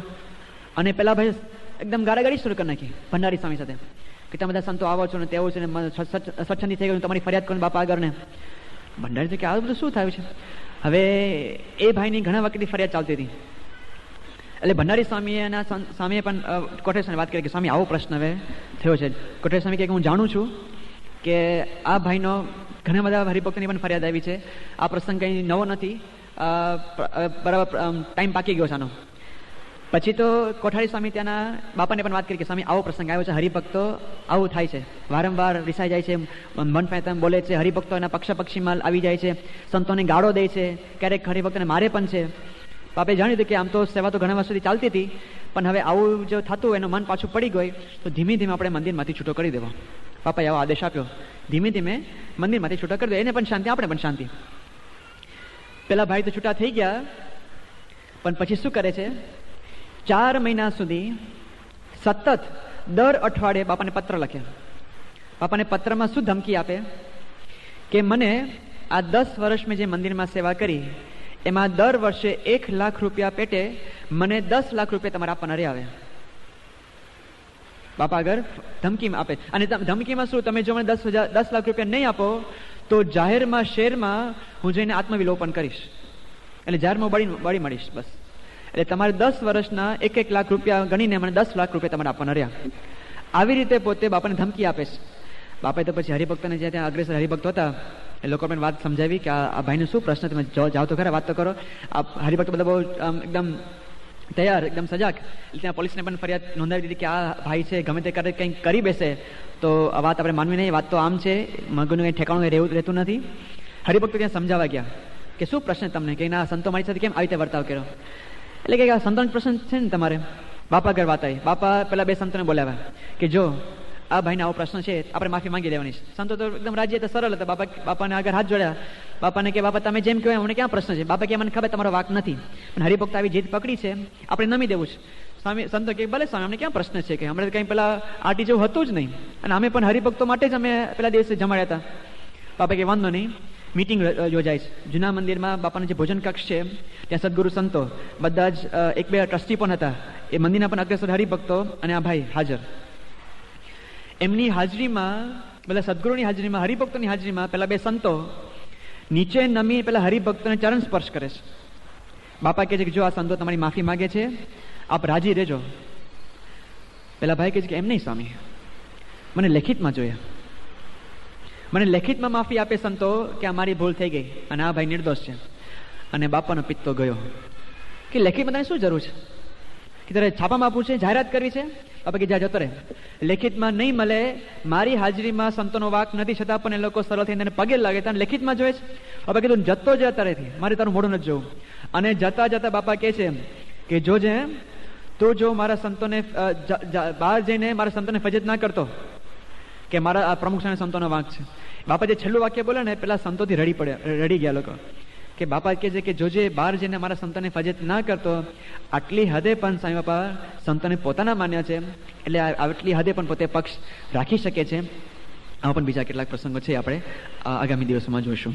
શ્રી સ્વામિનારાયણ ભગવાનની જય.